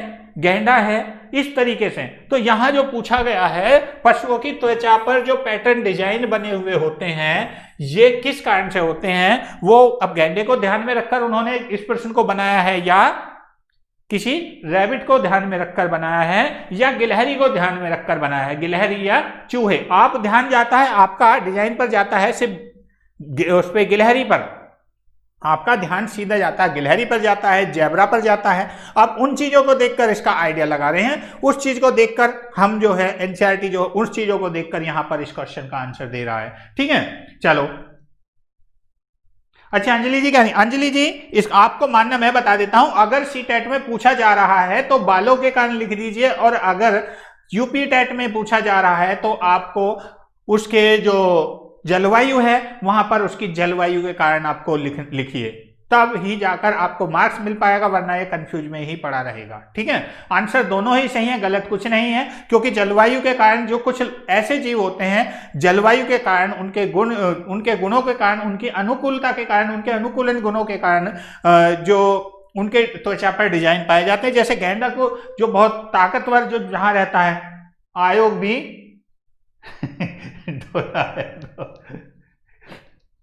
बिल्कुल बिल्कुल सही कह रहे, कोई बात नहीं, इसका राइट आंसर। उसी के ऊपर वीडियो बनाया है मैंने, आयोग क्या करता है ऐसे प्रश्नों को, उस पर क्या करता है, उसी के ऊपर वीडियो बनाया है, उसको जरूर देखिएगा। सुबह 8 बजे उसका प्रीमियर चलेगा, 8 बजे, हाँ 8 बजे चलेगा, 8 बजे उसका प्रीमियर चलेगा, 8 बजे जरूर देखेगा मॉर्निंग में। जो व्यक्ति जंगल में कम से कम 25 वर्षों से रह रहे हैं, उनका उस जंगल भूमि पर और उसमें पैदा होने वाली वस्तुओं पर अधिकार है। ये जनादेश किसके द्वारा दिया गया है, ये बताना है आपको। संविधान अनुसूचित जाति आदेश संशोधन विधेयक 2012 के, या भारतीय जंगल अधिनियम 1927, या जंगल अधिकार अधिनियम 2007, या भूमि अधिग्रहण अधिनियम 1984। बिल्कुल बताइए बहुत जल्दी से, बहुत जल्दी से। उसमें मैंने यही बताया कि क्वेश्चन कैसे कैसे गलत होते हैं, कैसे उनकी मार्किंग हमें मिलती है, और कई बार वो जानबूझकर गलत करते हैं या नहीं करते हैं। और जो लोग तुक्के वाले हैं उनके लिए एक वीडियो और लेकर आ रहा हूं जो कहते हैं ना कि तुक्के लगाने गलत हैं, उनके लिए एक वीडियो और बनाने वाला हूं मैं भी, आपको बताने वाला हूं कि तुक्के कैसे लगाते हैं और तुक्कों से क्या फायदा है, वो बताने वाला। तुक्के का फायदा और तुक्के का नुकसान। तुक्का क्या है, जब किसी की छत गिरती है उसके बीच में जो एक बल्ली ऐसे लगा जाते हैं उसको बोलते हैं तुक्का। तो सपोर्टिंग के लिए उसका फायदा है या नुकसान, वो बताने वाला हूं। बिल्कुल, बहुत बढ़िया, जल्दी से बताइए। जो व्यक्ति जंगल में कम से कम 25 वर्षों से रह रहे हैं, उनका उस जंगल भूमि पर और उसमें पैदा होने वाली वस्तुओं पर अधिकार है। यह जनादेश किसके द्वारा दिया गया है? अगर इसकी बात करते हैं तो जंगल अधिकार नियम 2007 के अनुसार, जंगल अधिकार अधिनियम 2007 के अनुसार जो व्यक्ति जंगल में कम से कम 25 वर्षों से रह रहे हैं, उसका उस जंगल भूमि और उसमें पैदा होने वाली प्रत्येक वस्तु पर उनका अधिकार होगा। और इसका राइट आंसर आपका ऑप्शन नंबर सी बिल्कुल सही होगा। ऑप्शन नंबर सी जो है वो बिल्कुल सही होगा, ऑप्शन नंबर सी। ठीक, किसी को कोई कंफ्यूज हो तो बिल्कुल बता दीजिएगा। इसके बाद नेक्स्ट क्वेश्चन आपकी स्क्रीन पर ये रहा। बिल्कुल, बहुत बढ़िया आफ्ताब जी, बहुत ही जबरदस्त आंसर आपका। बहुत लेट आ रहे हैं। निम्नलिखित में से मच्छरों द्वारा फैलने वाले रोगों का समुच्चय कौन सा है? बताइए। मच्छरों के द्वारा फैलने वाले रोगों का जोड़ा पूछा है। म्यादी बुखार है, हैजा है, चिकनगुनिया है, मलेरिया है, HIV है, HIV एड्स है, हैजा है, डेंगू है, डेंगू, मलेरिया, चिकनगुनिया। बताइए जल्दी से, मच्छर के द्वारा फैलने वाला रोग। बहुत ही जल्दी से देखते हैं। और मच्छर के द्वारा सीधी सी बात है, डेंगू मच्छर काटने से होता है, डेंगू का मच्छर होता है। मलेरिया भी मच्छर के काटने से होता है, मलेरिया वाले मच्छर के द्वारा होता है। और क्या बचता है? चिकनगुनिया जो होता है वो भी मच्छर के काटने से ही होता है। बहुत चिकनगुनिया बहुत दर्द आया था, तो इसका बहुत अभी तक कुछ लोगों के हाथों में दर्द होगा, इसलिए याद आ रहा है चिकनगुनिया। तो बिल्कुल सही कहा, ऑप्शन नंबर डी इसका राइट आंसर होगा। ऑप्शन नंबर डी जो है, ऑप्शन 4 बिल्कुल सही। इसके बाद नेक्स्ट क्वेश्चन आपकी स्क्रीन पर आता हुआ ये रहा। बहुत ही जल्दी से, बहुत ही जबरदस्त आंसर आप लोगों के आते हुए, बस ऐसे ही आंसर चाहिए। घटपर्णी पौधा नेपेंथीज, इसका मुंह छोटी कंटिकाओं से ढका होता है भारत में नहीं पाया जाता। मेंढक कीड़े मकोड़ों चूहों को चालाकी से फंसाकर खा जाता है, या कीड़े मकोड़ों को आकर्षित करने के लिए उच्च तारत्व की ध्वनि निकालता है? बताइए जल्दी से, इसमें से सही क्या आंसर होगा, आपको यह बताना है। बहुत ही जल्दी से स्पीड के साथ में इसका आंसर आपका आना चाहिए। और क्लास अच्छी लग रही है तो भाई मंदिर का प्रसाद जरूर चढ़ाते रहें। क्या है प्रसाद? Like and share. 80 का सी आ गया है सबसे पहले, बहुत बढ़िया। चलो देखते हैं, बहुत बढ़िया, इसका राइट आंसर आप देख रहे हैं। देखते हैं क्या होगा। ये भारत में नहीं पाया जाता, बिल्कुल गलत बात है। कहां पाया जाता है? कहां पाया जाता है? मेघालय। मोहम्मद नाजिर जी स्वागत है, इजहार जी बहुत स्वागत है, बहुत ही बढ़िया, बहुत बढ़िया। रेखा जी बहुत बहुत स्वागत है, अनीता सागर जी बहुत बहुत स्वागत है, आप सभी लोगों का बहुत बहुत स्वागत है। जल्दी से बताएं, घटपर्णी पौधा नेपथीज, घटपर्णी या नेपथीज का पौधा जिसका आकार घड़े के जैसा होता है, इस पर एक पत्ती ऐसे लगी हुई होती है, इस तरीके से इसका आकार होता है, ये ऐसे करके ये, और पेड़ से लगा हुआ होता है, या पेड़ इसका प्लांट होता है जो, उससे लटक कर ये इस तरीके से आता है। और इसके मुंह पर छोटी छोटी कंटिकाएं होती हैं, बिल्कुल गलत बात है। कांटे नहीं होते हैं, हल्के हल्के से रोए होते हैं, बिल्कुल बाल बाल से, कांटे नहीं होते हैं। भारत में नहीं पाया जाता, ये भी बात गलत है। मेंढक कीड़े मकोड़ों चूहों को चाला कैसे फंसाकर खा जाता है, बिल्कुल सही बात है। मेंढक कीड़े मकोड़ों को आकर्षित करने के लिए उच्च तारत्व की ध्वनि निकालता है, तो ये बिल्कुल गलत है, ये कोई आवाज नहीं निकालता है। तो बिल्कुल इसका राइट आंसर आपका ऑप्शन नंबर सी, वो बिल्कुल सही होगा। इसके बाद नेक्स्ट क्वेश्चन आपके स्क्रीन पर आता हुआ ये रहा। ऑस्ट्रेलिया में पाया जाता है, मेघालय, बहुत बढ़िया, ऑस्ट्रेलिया, इंडोनेशिया, बहुत बढ़िया। चलो बहुत बढ़िया आंसर आपके आ रहे हैं, बिल्कुल चिंता ना करें।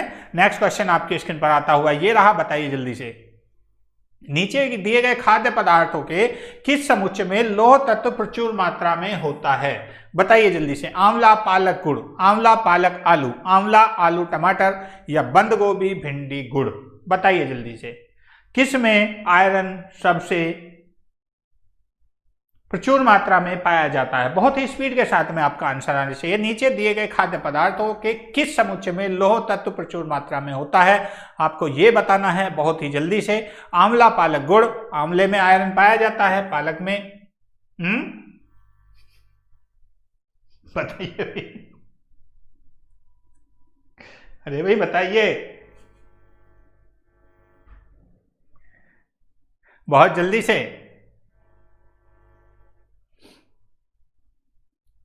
भाई मेरा गलत निशान लग गया है, मेरे पर मत जाना कभी सोचे हो मैंने लगा दिया निशान। आंवले में पालक पाया जाता है, आंवले में आयरन पाया जाता है, यहाँ भी आंवला है, जहां जहां आंवला है वो ऑप्शन सही है। बंद गोभी भिंडी गुड़,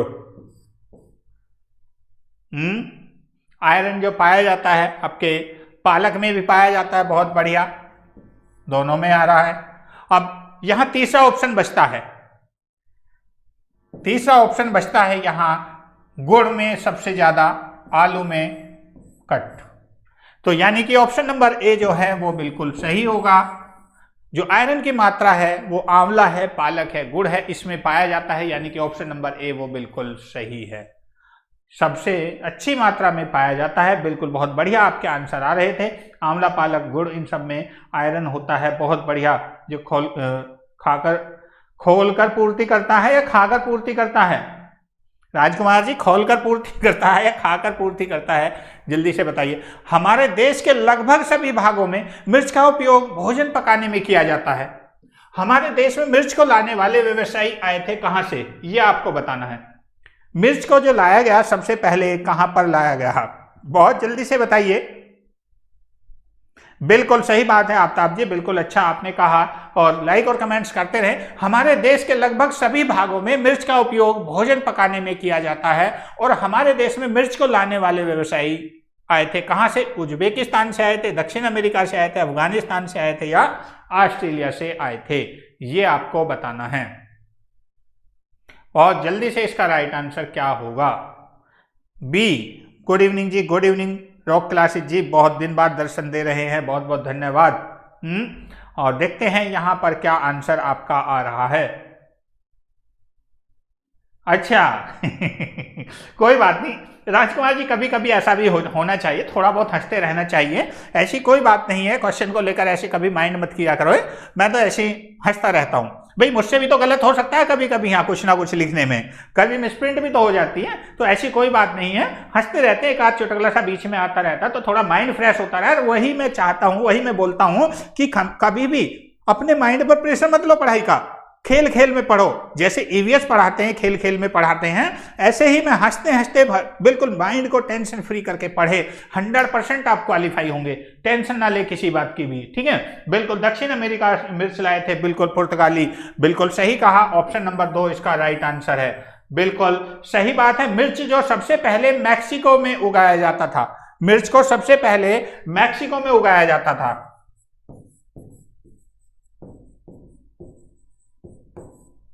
मैक्सिको में उगाया जाता था मिर्च को सबसे पहले, जो दक्षिणी अमेरिका का देश है, जो दक्षिणी अमेरिका का देश है जो, ठीक है।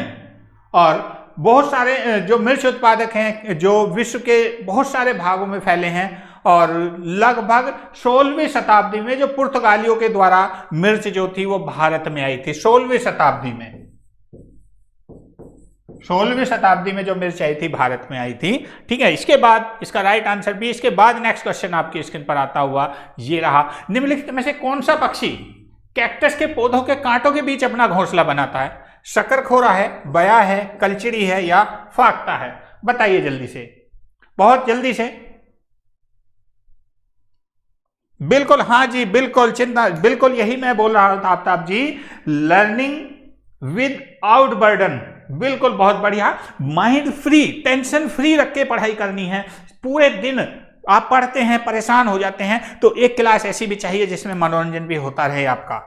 बिल्कुल कोई ना कोई जोक छोड़े, चुटकुला छोड़े, कुछ भी छोड़े, हंसे मजे से पढ़े, बिल्कुल टेंशन फ्री होकर पढ़े। मैं फ्री आपको बिल्कुल बोलता हूं इस चीज के लिए। कोई कहता है कि मेरी क्लास में पढ़ाई की बातें कर, बिल्कुल प्रेशर में नहीं, 3 इडियट वाले मत बने, 3 इडियट के आमिर खान बनकर पढ़ें, 3 इडियट के आमिर खान बनकर पढ़ें, ना कि 3 इडियट के जो वो थे ना उनके अस्थाना जी, वो बनकर। तो बिल्कुल टेंशन फ्री होकर पढ़े, बिल्कुल माइंड फ्री, वायरस ना बने और ना मैं वायरस बनता, बिल्कुल मजे से पढ़ते रहें आराम से खेल खेल में, और ऐसे सीख जाते हैं, ऐसे ही पास हो जाते हैं। और देखते हैं यहां इस क्वेश्चन के आंसर की बात। फाख्ता, बिल्कुल बहुत बढ़िया, बहुत बढ़िया, जो कबूतर के जैसा होता है, जो कबूतर के जैसा होता है फाख्ता, जो कैक्टस के जो पौधा होता है उसके बीच में, कैक्टस का इस तरीके का कांटों वाला पौधा होता है, उसके बीच में इसमें कांटे होते हैं ऐसे लगे, और उनके बीच में यहां पर घोंसला अपना बनाता है। और क्यों बनाता है? ताकि जंगली जानवर उसके अंडों की और उसके बच्चों की रक्षा हो सके, इसलिए।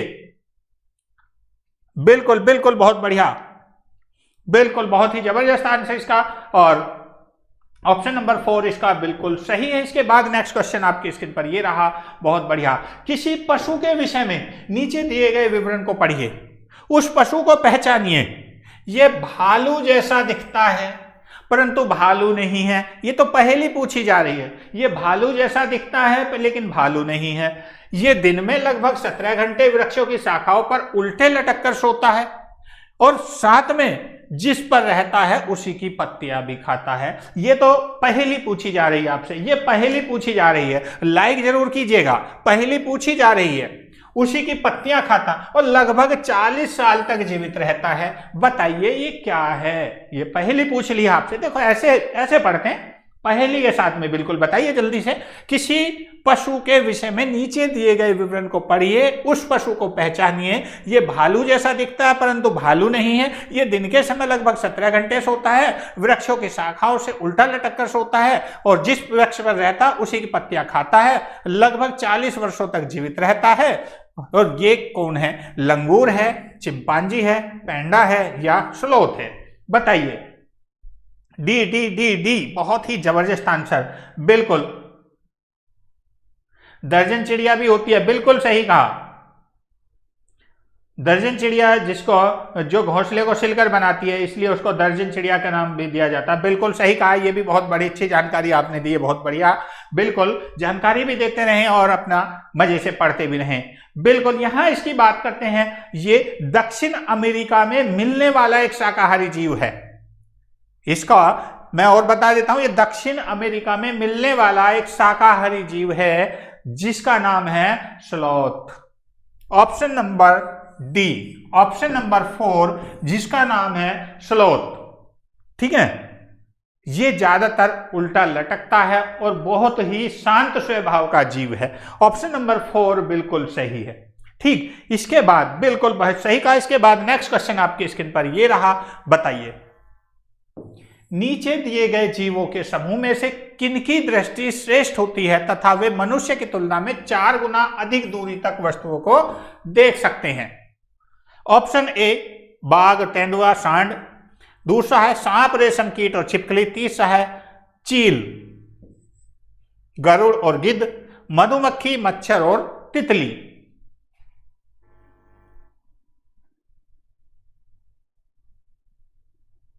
जी बिल्कुल, बहुत ही बढ़िया, बहुत बढ़िया, बहुत बढ़िया, बहुत बढ़िया। इसका राइट आंसर, नीचे दिए गए जीवों के समूह में किसकी में से किनकी दृष्टि जो होती है श्रेष्ठ होती है, वे मनुष्य की तुलना में 4 गुना अधिक दूरी तक देख सकते हैं। और उसका राइट आंसर क्या है वो आपको बताना है। कहीं पर आपने देखा होगा चील, गरुड़, गिद्ध। बिल्कुल सही कहा, चील, गरुड़, गिद्ध।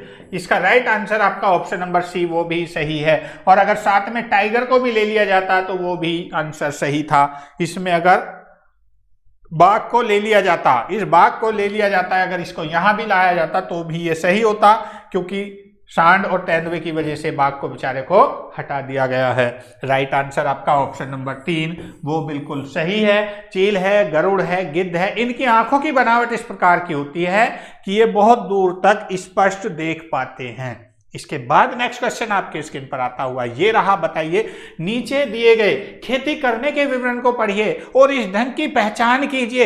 एक फसल को कटने के पश्चात पुनः खेत को कुछ वर्षों के लिए खाली छोड़ दिया जाता है, उसमें कुछ भी नहीं उगाया जाता है। इस भूमि में बांस या अन्य खरपतवार जो भी कुछ उग जाता है उन्हें उखाड़ा नहीं जाता बल्कि काटकर जला दिया जाता है। और ये राख भूमि को उर्वरक बनाती है और जब ये भूमि खेती के लिए तैयार हो जाती है तब उसे हल्का सा खोदा जाता है और भूमि को जोता नहीं जाता। पूरी कहानी आ गई है यहां पर आपकी, किसकी?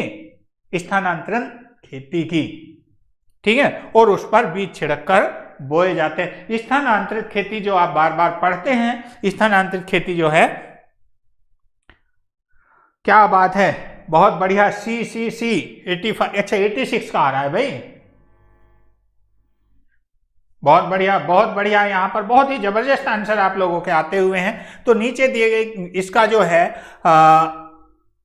स्थानांतरित खेती के बारे में ये सारा का सारा पूरी कहानी लिख दी गई है कि एक फसल को कटने के पश्चात खेत को कुछ वर्षों के लिए खाली छोड़ दिया जाता है, उसमें कुछ भी नहीं उगाया जाता है। उस भूमि को बांस या अन्य खरपतवार जो भी कुछ उगाता है उन्हें उखाड़ा नहीं जाता है, काट कर जला दिया जाता है। ये राख भूमि को उर्वरक बनाती है। जब ये भूमि खेती के लिए तैयार हो जाती है तब उसे हल्का सा खोदा जाता है और भूमि को जोता नहीं जाता है, उस पर बीज छिड़क दिए जाते हैं। और इस प्रकार खेती को क्या कहा जाता है? सहकारी खेती, झूम खेती, सीढ़ीनुमा खेती या सिंचाई खेती।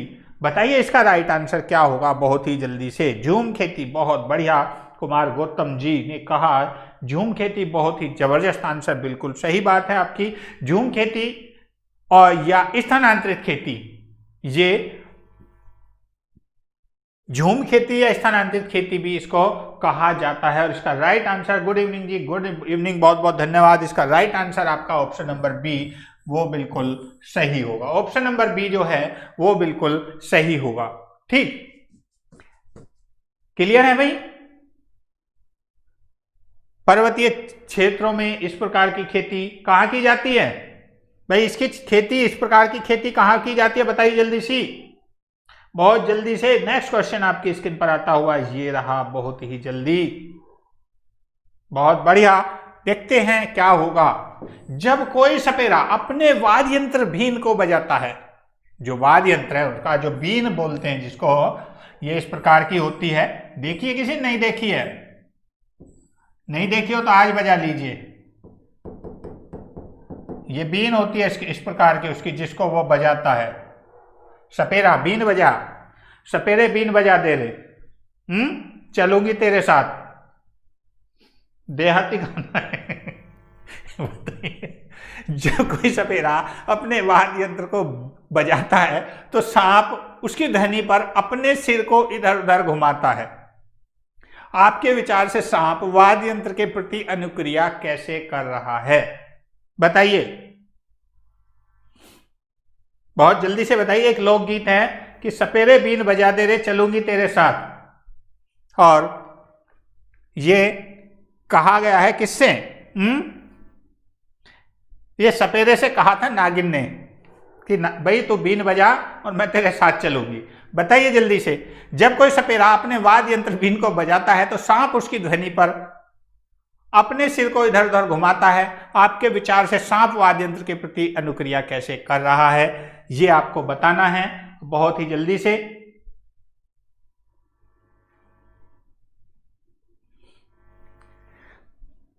ये गीत हमारे एक साथी थे, जब हमने ट्रेनिंग की थी बीएड के बाद में, टीचर जिस वक्त में टीचर बने थे उस वक्त में ट्रेनिंग की थी, तो उसमें ये हमें दिया गया था। एक गीत हमें भी मिला था लिखने के लिए, लोकगीत।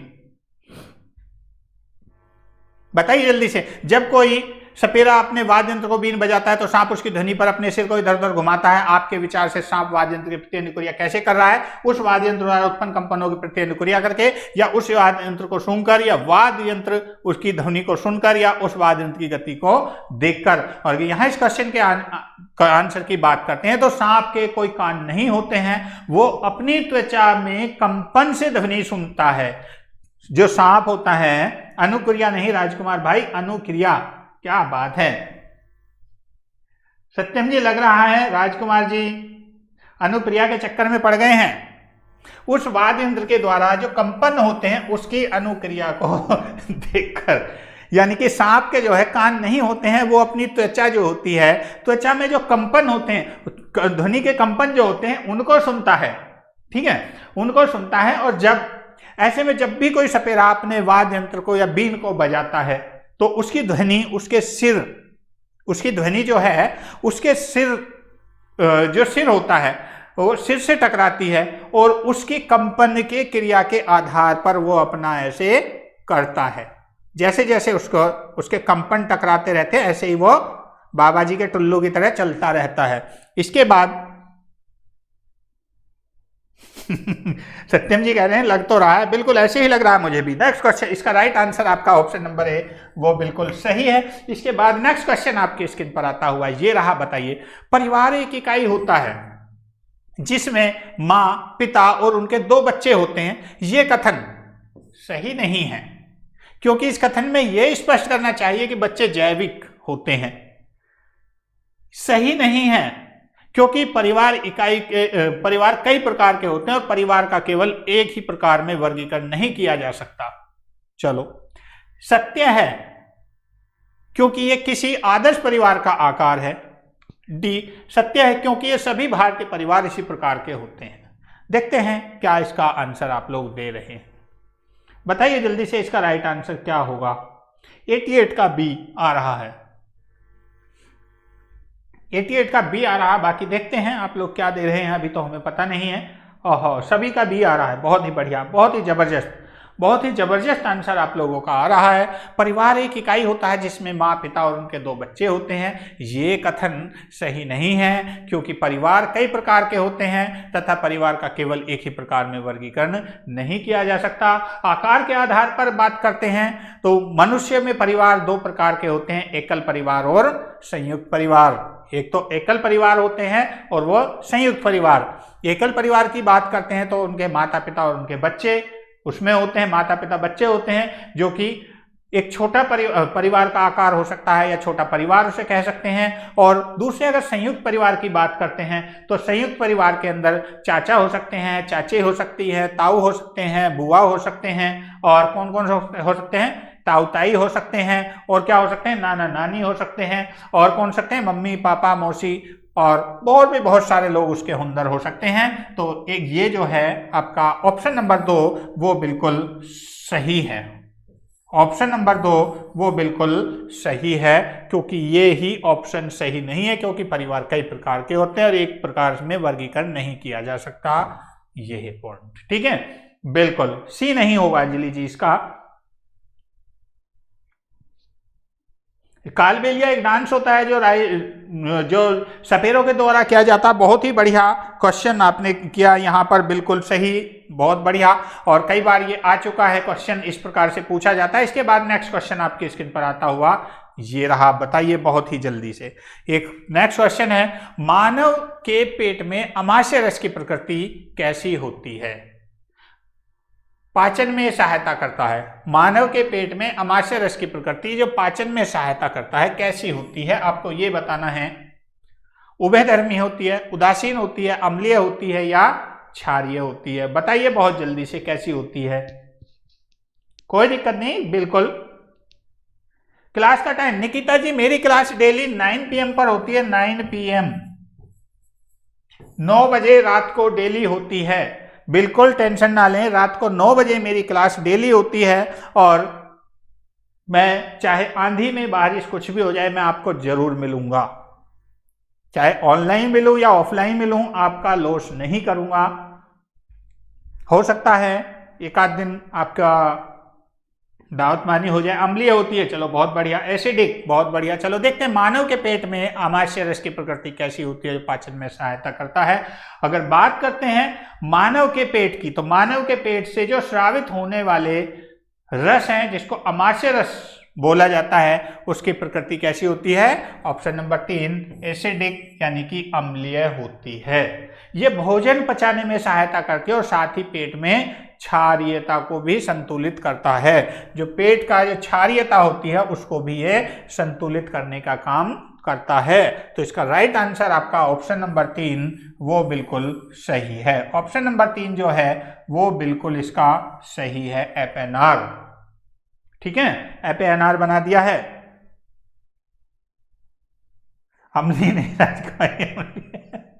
भाई सत्यम जी, लग रहा है, मुझे लग रहा है कि आप तो राजकुमार जी के पीछे पड़ गए हो, हाथ धोकर, नहा धोकर आ गए हो। भाई हाथ धोकर, तो खैर हाथ तो पहले से इतने धो रहे हैं कोरोना को देखकर, तो लग रहा है कि आप शायद नहा धोकर पीछे पड़ गए हैं उनके।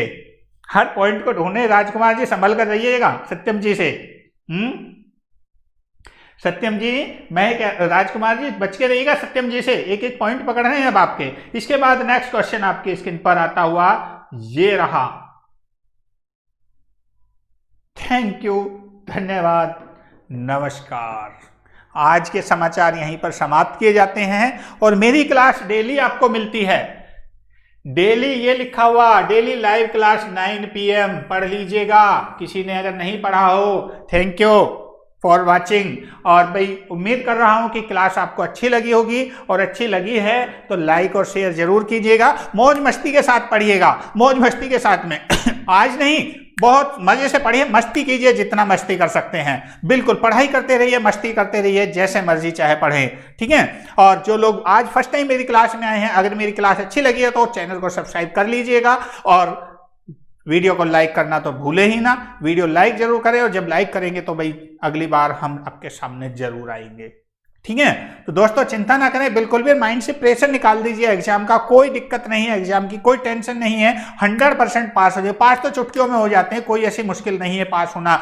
ये किसी भी प्रकार का टेट का एग्जाम है, पास होना मुश्किल नहीं है, ये मैं आपको बता रहा हूं, क्योंकि हर साल का पेपर आता है, मेरे हाथ में आता है, और हर साल का पेपर मैं सॉल्व भी करता हूं। और अभी तो लगातार 2 साल से नहीं बैठ रहा हूं, बाकी मैं अब तक लगातार कई बार एग्जामों में खुद भी बैठ चुका हूं। बैठता रहता हूं, मैं देखता रहता हूं कि कैसे एग्जाम का पैटर्न आता है, कैसे पता चलता है, वो चीजें मैं देखता रहता हूं। ठीक है। तो माइंड पर टेंशन मत लीजिए, हंसते हंसते खेलते खेलते चुटकियों में पास हो जाता है कोई एग्जाम नहीं। बस पढ़ना है तो आपको परसेंटेज बनाने के लिए, और परसेंटेज बनाने के लिए आपको माइंड से प्रेशर निकालना पड़ेगा। प्रेशर अगर माइंड से निकाल दिया तो 100% आप जो है मेरिट में सबसे टॉप पर होंगे, चाहे नीचे से चाहे ऊपर से।